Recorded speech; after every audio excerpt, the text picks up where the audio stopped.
Hello Rugby fans, welcome to another episode of the Rugby Why. I'm your host Brian Makamure. Today I'm joined by a unique guest, the only Sables player who's won the Africa Cup 3 times. His name is Brian Makamure. Brian Makamure, welcome to the Rugby Why. Thank you, Brian. Thank you so much for having me. Brian Makamure, when did you start playing rugby? I started playing when I was 8. Like in my life, I started playing rugby when I was 8, yeah. And which was your first position when you started playing? Loose head prop, actually. I actually didn't know how to say the position or what the position was so every time the coach would ask positions, I'd have to look at him for him to tell me what the position was called. But yeah, I started playing as a prop. And then you moved on to high school. You've attended a lot of rugby traditional schools. Yeah. You went to Prince Edward. Yeah. You played for the famous Cubs, which is the junior team of the Tigers. Yes. How was that experience playing under Coach Jardine? It was brilliant. So he came with a fresh perspective that wasn't what we were used to at the under 14s and under 15 stages, which he specifically put it as choosing the right players and not the best players. So it was never about, it was no longer about your individual talent or your ego. Seeing as rugby is a team sport, it was now about being the right person for the team and for the team's objective. So that was a refreshing change that kind of then shaped how I looked at rugby going forward. Then rugby also took you back to your country of birth. Yes. You were given a scholarship to attend to Brighton College in the UK. Yeah. Tell us, how was that experience, moving from Prince Edward on a scholarship to Brighton College? I guess at that time it was really that. It was a big goal, and it was a big thing to achieve. If you had looked at all the guys who had gone to that school before, the Ryan Manyikas, I remember Keenan also went, and Farai Mawindidze, and a few of the other guys who had gone to that school as well. So just being in line, or next in line to also fulfill that obligation or get that opportunity to go and play at Brighton or to attend school there was very exciting, and being able to go on then and represent Sussex as well as getting to the South of England trials was quite an opportunity as well whilst I was there. Then you moved to South Africa. Yeah. How was that experience? You went to St. Andrews. How was it being in another traditional playing rugby school? I think when I went to South Africa, rugby actually, then that's when I realized that rugby is actually a big part of my life, and I don't play it because I'm good at it. I play it because I love it. And the rugby culture in South Africa, as well as Zim, but more so in South Africa, was really ingrained in me. And the full realization of what rugby is to me, I actually realized when I was in South Africa at St. Andrews, because the culture that side is absolutely immense. It's electric, and it's just, it's so hard to put into words. You made also history at St. Andrews. You are the first black captain in 154 years of the school. Oh, yes. Yeah, that the way that happened was pretty funny. I think the coaches had always had planned and had seen from the previous year the leadership qualities that came through. But they did take, they took a chance with me. Then they had planned it, but when it actually happened, it was funny. We were sitting in a math class, and they called out potentials, and they told everyone to go out and stand outside the room. I think there were about 4 or 5 of us. Then after every round of voting, they'd call a guy to go back in. So if you were the last one standing, then You became the knew that captain. you were the captain. So yeah, that's how that happened. But also, when you look back at it, at the time it's leadership, and you're being what you have to. You're being of service to the team, and you're being a custodian to the jersey at the time. But only after do you realize what it actually meant for the coaches to trust and take the chance for a kid who's of native origin, or of darker complexion, as well as a foreigner. Because if we consider South Africa, rugby is Back then, it's God family rugby. So for people who hold rugby to such a high esteem, to have been given that honor to captain such a great and prestigious school was a big opportunity. Yeah.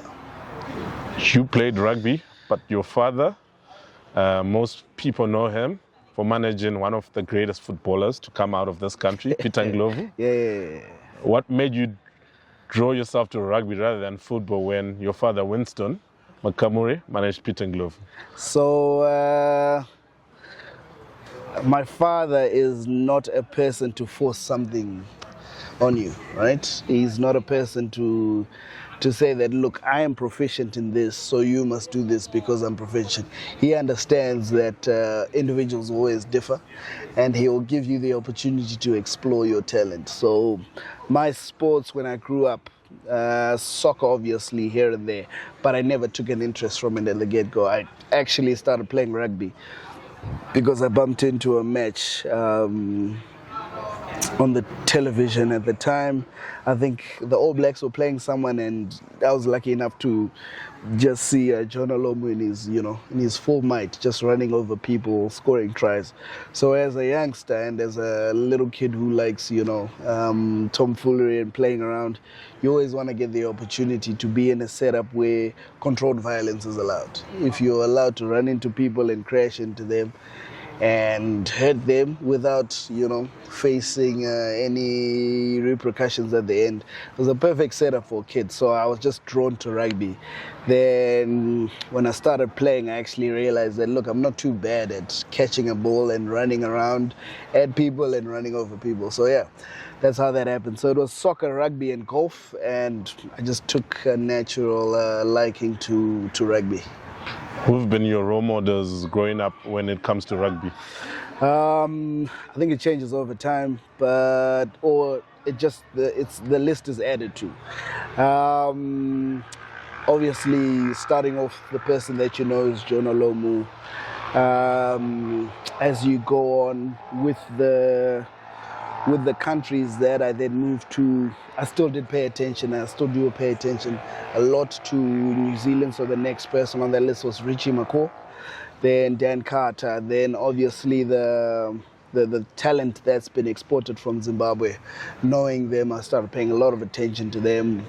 You've got your beast, you've got Mujati, who was tight head at the time. Then he was playing when he was in South Africa before he moved to Europe. You've also got Bob Skinstad, who captained the Springboks, being a Zimbabwe boy as well. I think it was either Squero or Blawayo. He was born in Blawayo. Yeah, yes, Mata Day. That's the one. Then Pocock. So you've got so many. I think for the Zim guys who just made it big, they were already just automatically onto the role model list. Then then you've just got people who are friggin' animals in the game, who've been there, the longevity as well as the relevance and influence. If you can take Dwayne Vermeulen, for example, that's someone who I respect the longevity they've been in it for, and the impact they've also had on the game. So there are quite a few. I might be missing out on a few more, but those are the names that quite stand out. Whenever you play, you like physicality, you like to carry the ball a lot. Is that something you learned from the SA rugby culture? That's something I've always had. I've carried less and less as I've grown, because I've focused on all the other technical aspects of the game, specifically to my position. But I grew up as the player who would get the ball given to, because I'm going to run the length of the field and score. So from primary school, that was the case. As I grew up, obviously, I became slower and a bit chubbier. So focusing on the technical aspects, but in terms of running and finishing, I'm still able to razzle dazzle, which is why I'd be looked at as the hybrid prop who is able to finish off any try scoring opportunity. Okay, Brian Makamure, we're going to take a brief break. Don't forget to like our Facebook page, our Instagram page, our TikTok page, RugbyWireZW, and don't forget to subscribe and like our YouTube channel.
Hello rugby fans, you're still tuned into the Rugby Wire. We're still with the three-time African champ and tight head prop. Also, he plays also loose head. He's switched in between, Brian Makamure. Brian Makamure, let's continue. You've won the Africa Cup 3 times. Which one has been the most special out of the 3? I think the most recent one is obviously the most special. That it goes beyond just being for the team and being for for personal satisfaction. It now becomes an award for every Zimbabwean, every Zimbabwean who's ever been born or who's represented the country, who is just a citizen of the country. This title is for every single person who can identify as a Zimbabwean. This Africa Cup, as much as you won, you didn't play a single game. What was going through your emotions, as much as you didn't play, but you were part of the team? To be honest, I didn't really think much of it, because I knew that if I was called upon, I could easily just jump onto the park and do the job that needed to be done. I think what the players in the setup understand is that we're all of service to a mission, right? And as of service to a mission, when you're called upon, you do whatever you're called upon to do. So whatever opportunity you have to serve for us to achieve the main goal, you're going to do it wholeheartedly. So it may seem as if playing is the only thing that matters. As much as it is important for us to get onto the park and perform, we understand the importance of everything else that happens in preparing for the games. So not a lot was going through my head. Just to answer the question directly, not a lot was going through. I just knew that whatever I'm called upon to do, I'm ready to give it my best, and I'm prepared to give it my best.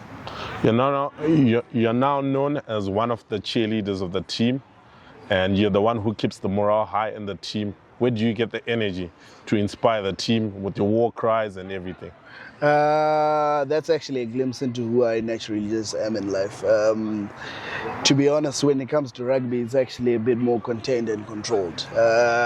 Since primary school, I've always been the guy to actually cheer on. If we had any school competition, I'm there to get people going. If we're athletics, rugby, on a bus trip, I'm initiating those sing-alongs. Same story at Prince Edward, if you remember, we were together.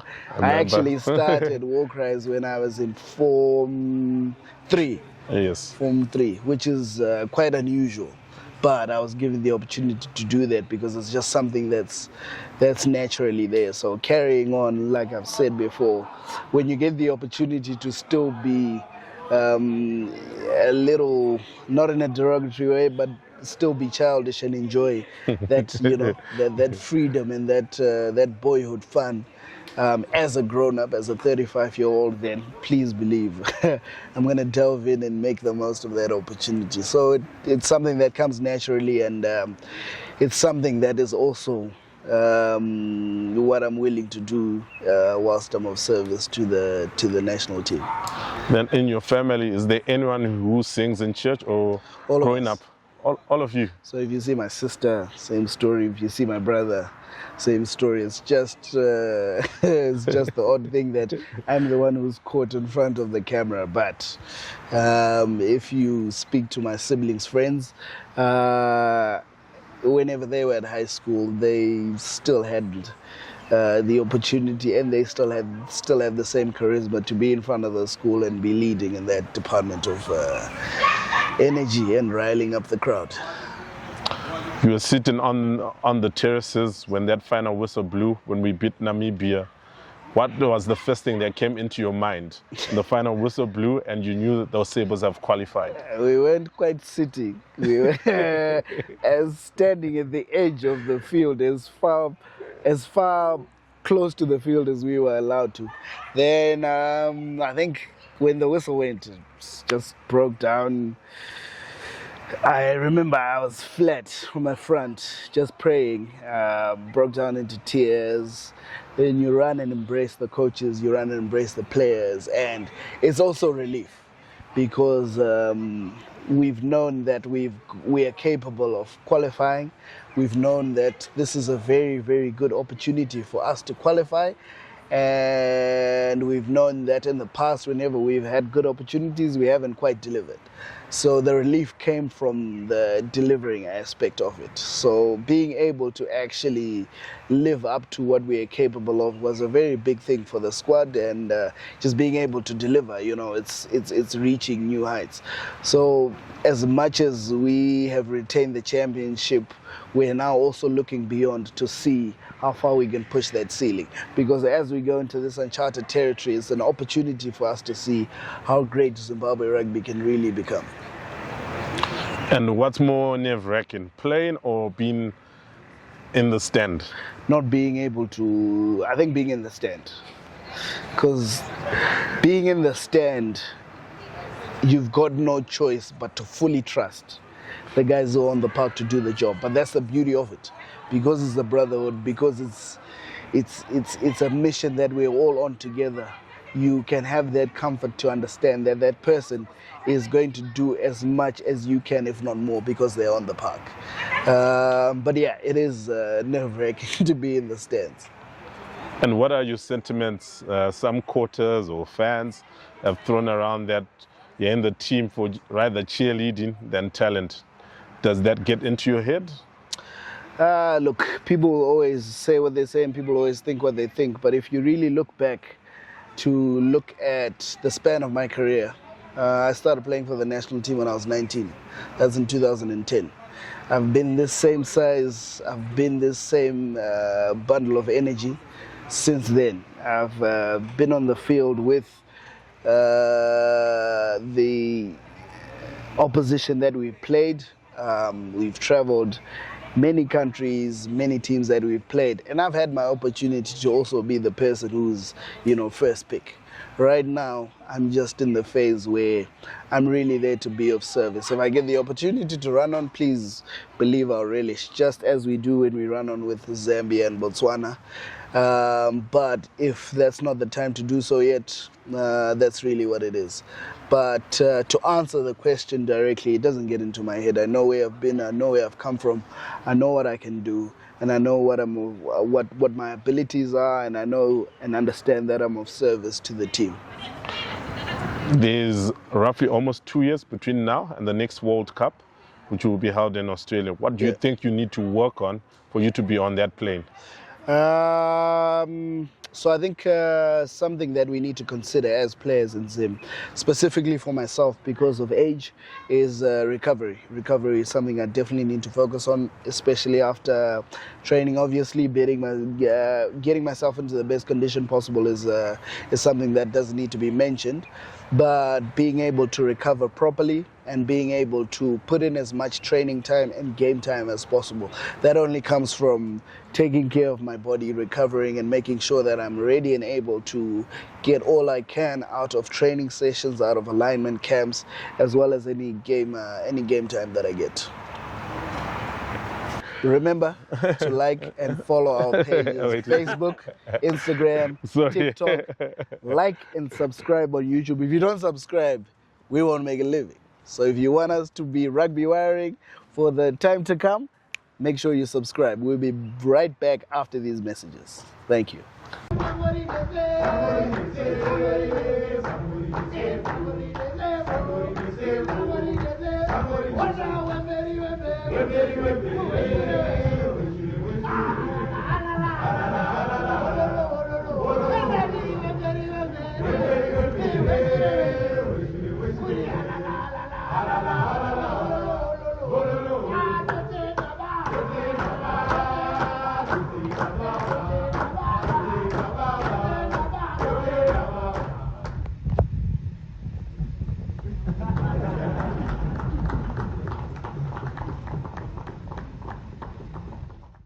Hello rugby fans, you tuned into the Rugby Wire. We're still joined by Sables prop Brian Makamure. Brian Makamure, you've visited the State House 2 years in a row and you've met His Excellency President Emmerson Mnangagwa. How did it feel being regulars at the State House? It was such an honor to have the opportunity to meet His Excellency, the President of the Republic of Zimbabwe. I think just growing up, it's always something that's in the back of your head, or rather it was in the back of my head, that look, I'd actually love to meet the President, shake his hand, and be addressed by him personally, rather than just passing by and seeing him walk by, or be in an area that he is in. But to actually meet him on merit and have a conversation or exchange of words with him would really mean a lot. And the past 2 years have just been, an abundance of that. So very, very grateful, and I'm glad that goal and hope was fulfilled. Yeah. And were you nervous when you led that war cry, singing in front of the President? I was more, I wouldn't say nervous, but I was more geared up, because the year before I'd started singing and my teammates left me out to dry. So I looked like a fool, just being the only guy in the State House who's trying to be rowdy. But this time around, I had actually, I'm the senior in the team, so I actually held guys to account and I told them, look, if you guys don't sing along, we're going to have a big problem after this. And also guys who understood that it's not a matter of disrespecting, but really showing and sharing part of our team culture, because singing and being jovial, also just getting our energy up, is a big part of our team, and this team in particular. It's been something that's going on through since I've started playing, but this team in particular, we've really bought in, and we've bought into that and really enjoy it. You're born in England and you could have taken the advantage of exercising your other citizenship, what made you pursue rugby other than using your country of birth? I don't know. I didn't really think about it. Obviously, when I moved back, I was only about 6 or 8 months, so that wasn't really an option then. I didn't have, the independence or autonomy to think of that or make that decision. But growing up as Zimbabwean and growing up in Zim, this is home, and there's an element of loyalty. There's a big element of loyalty that is just ingrained, and I'd like to also tie it to the sport. So and it's also a family thing, I guess. So that loyalty just really didn't allow for those ideas to be entertained. Yeah. And beyond rugby, what are you looking to take up when you eventually hang up your boots?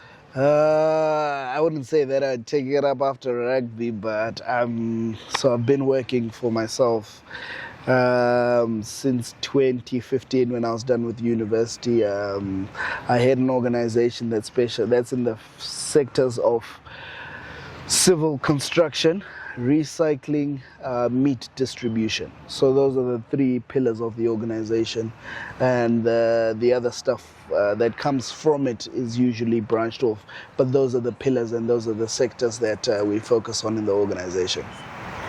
Your father was an agent to the great Peter Ndlovu, was the first black player to play in the English Premier League.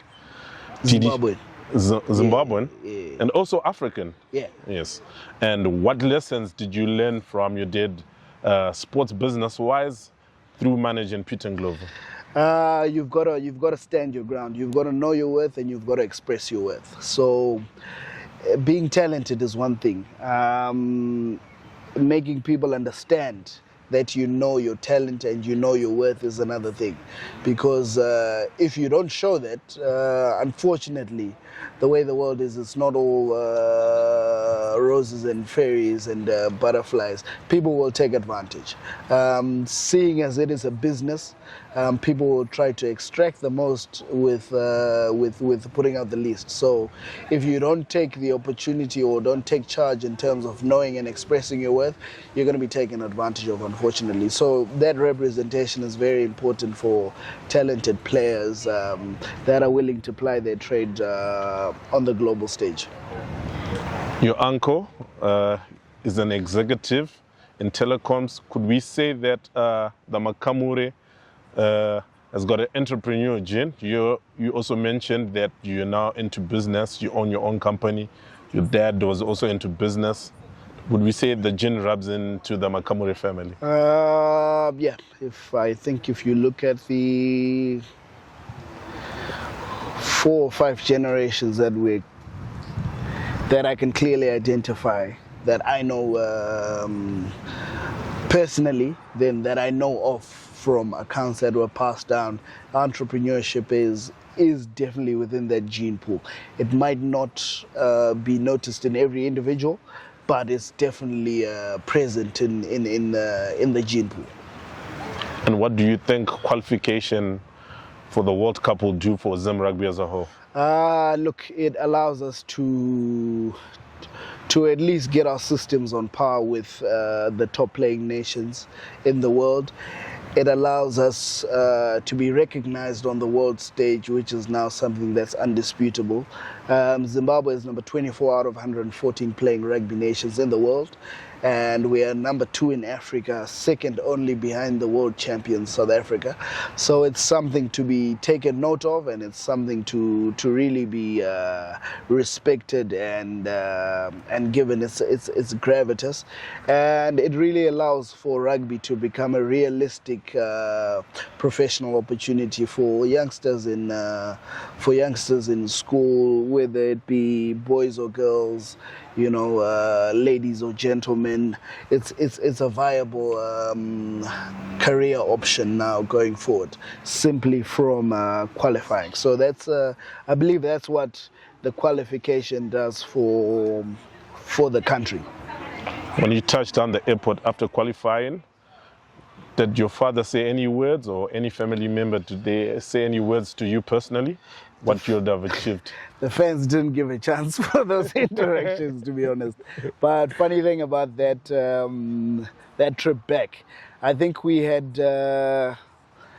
gone to the airport a few months before to welcome the new IOC president, was Honorable Coventry, our former Minister of Sport.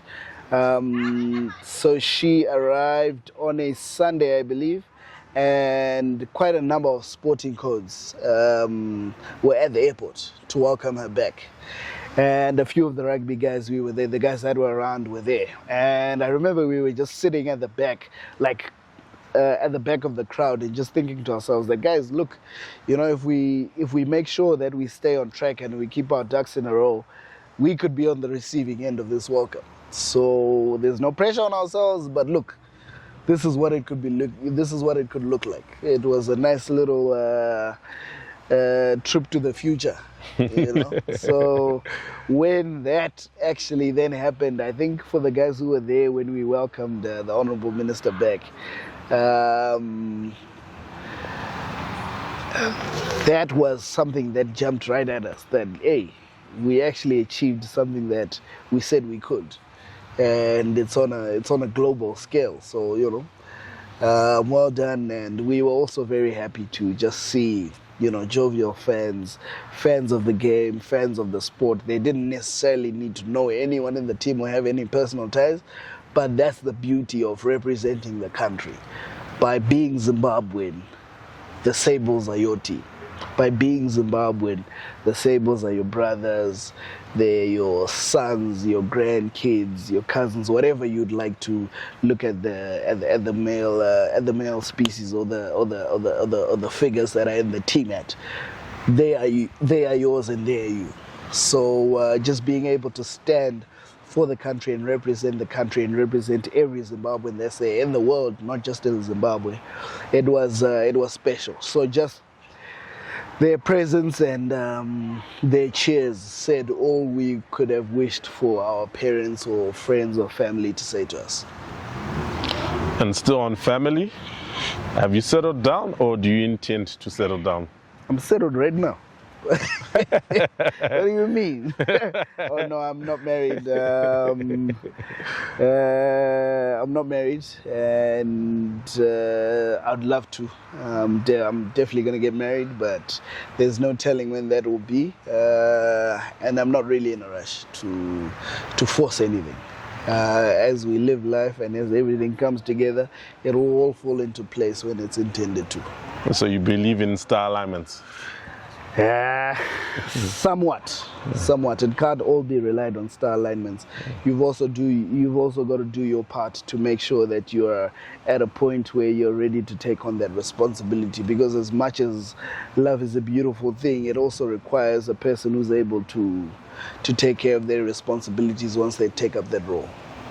Brian, any final words to people who have supported you and who support the Sables? Continue supporting. We really feel everything. We feel all the love. We feel all the laughter. We feel all the cheering going on, and it does push us that extra mile. You guys are doing more than you can ever believe. We bid that you continue. We bid that you start saving if you haven't already started saving. 2027 is a mantra that I'm trying to push. Is Nika, yes, in October 2027, Ruvaro. Because we start going to Australia, to go Pembera Tiri Gogo. Tichi no Buddha trip award stage. So keep the support coming in, keep the love coming in. We really appreciate it, and we really want everyone to be behind one banner and all pulling in one direction for us to go put on a great show and perform very well at the Rugby World Cup 2027 edition in Australia. Brian, it's been a pleasure having you on the Rugby Wire. We hope we will have you in future, just before Australia. Absolutely no problem. I'll be definitely looking less chubby and more leaner than I am right now. But thank you so much for having me, and I really appreciate the opportunity. Thank you, Brian. Cheers. This has been the Rugby Wire. We're joined by Sables legend, one of the few players to only win the Africa Cup 3 times. It was Brian Makamure, the tight head prop. He also plays loose head prop. But it's been a pleasure having you on this show. I've been your host, Brian Makamure.